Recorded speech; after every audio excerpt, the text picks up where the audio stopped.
Pokoknya prajurit itu pikirannya ada di perut. Ya itu artinya jangan diusik. Jangan diambil, makanya saya sampaikan kepada para pimpinan-pimpinan, kalian jadi pemimpin jangan kapal keruk, vakum cleaner, apalagi pakai kanebo. Jadi jangan sampai hak prajurit itu diambil. Itu tabu bagi saya. Justru kalian harus bisa menambah, bisa memberi kepada mereka. Karena kalau prajurit kesejahteraannya itu diperhatikan oleh pimpinannya, maka moralnya dia akan tinggi. Perang pun pasti akan menang.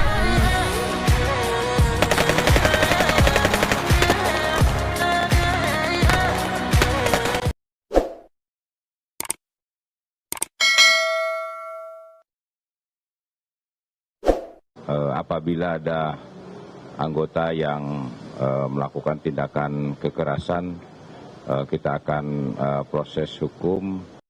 Jenderal Dudung bilang akan menunggu hasil temuan tim TGIPF soal keterlibatan prajurit TNI dalam kericuhan tersebut.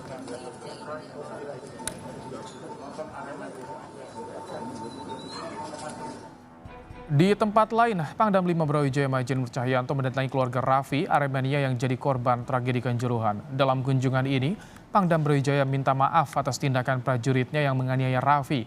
Pangdam bilang pelaku juga sudah diperiksa di Pomat.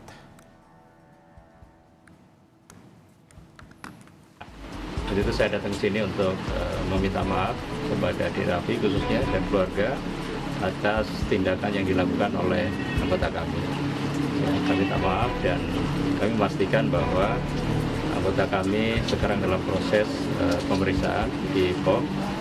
Kemudian yang kedua, saya ingin memastikan kondisi Dik Raffi sekarang seperti apa.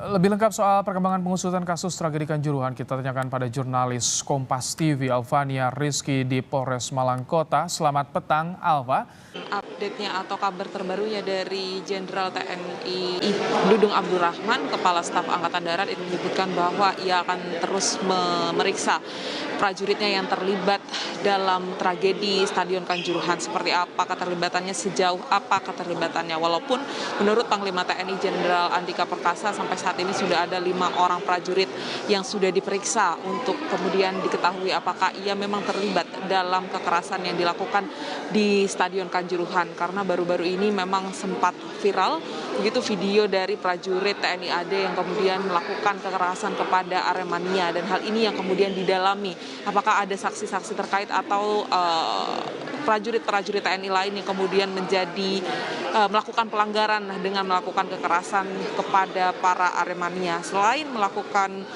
pendalaman begitu terhadap prajurit TNI atau pemeriksaan terhadap prajurit TNI, Jenderal Dudung Abdurrahman juga menjenguk pasien yang ada di Rumah Sakit Saiful Anwar Kota Malang untuk mengetahui kondisi terkininya dan juga menuju ke rumah duka dari salah satu korban meninggal dunia Stadion Kanjuruhan yang berada di kawasan Kelurahan Kauman, Kota Malang. Dan untuk pernyataan lebih lengkapnya berikut pernyataan dari Jenderal Dudung Abdurrahman, Kepala Staf Angkatan Darat. Apabila ada anggota yang melakukan tindakan kekerasan, kita akan proses hukum tentunya sesuai dengan tim yang nanti akan dikeluarkan dari TGIPF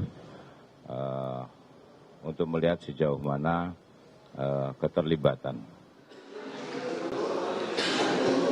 Selain melakukan investigasi internal, TNI AD juga menyerahkan fakta-fakta di lapangan terkait keterlibatan prajurit TNI AD kepada tim gabungan independen bentukan Presiden Joko Widodo, dan hal ini akan diketahui sejauh apa keterlibatan prajurit TNI AD. Kalau memang melanggar hukum maka akan diproses hukum. Ibrahim. Baik, Alva, yang juga jadi sorotan ada Kapolri yang saat ini berada di Malang. Apa yang akan disampaikan oleh Kapolri, Alva? Ya, keberadaan atau kehadiran Kepala Kepolisian Republik Indonesia di Kota Malang ini untuk kemudian memberikan update terkini dari investigasi yang dilakukan oleh Kepolisian Republik Indonesia. Apakah ini terkait dengan penetapan tersangka atau hal lainnya? Karena memang sampai saat ini untuk investigasi pidana dari kerusuhan Stadion Kanjuruhan ini sudah mencapai titik penyidikan. Artinya akan segera ada tersangka yang akan ditetapkan oleh Bareskrim Polri selaku pihak yang sedang menginvestigasi investigasi kasus kerusuhan Stadion Kanjuruhan, di mana untuk saat ini sudah ada 35 saksi yang diperiksa secara pidana terkait dengan pasal 359 dan juga 360, yaitu kelalaian yang menyebabkan orang lain meninggal dunia dan juga kelalaian yang menyebabkan luka berat. Dan hal ini yang kemudian didalami. Selain itu, tim investigasi Polri juga sudah memeriksa begitu puluhan titik CCTV yang berada di pintu 9, 10, 12 dan juga 13, di mana 6 titik pintu ini yang menjadi salah satu titik terbanyak jatuhnya korban dari Stadion Kanjuruhan pada 1 Oktober 2022 lalu. Secara pidana hal itu yang kemudian diperbarui, sedangkan secara etik Kepolisian Republik Indonesia juga sudah memeriksa 31 anggota Polri yang terduga melanggar etik pada malam tragedi Stadion Kanjuruhan, dan nantinya langkah selanjutnya ini harus akan ditentukan oleh Divpropam Polri dan juga Irwasum, apakah akan dilakukan sidang etik untuk menentukan sanksi apa yang akan dijatuhkan kepada anggota Kepolisian Republik Indonesia. Yang pasti seperti pesan Presiden, usut tuntas. Kasus ini harus segera diusut tuntas dan harus ada yang bertanggung jawab terhadap tragedi Stadion Kanjuruhan pada 1 Oktober 2022 lalu. We're gonna keep it low key, keep it softly spoken, with no strings tying you to me.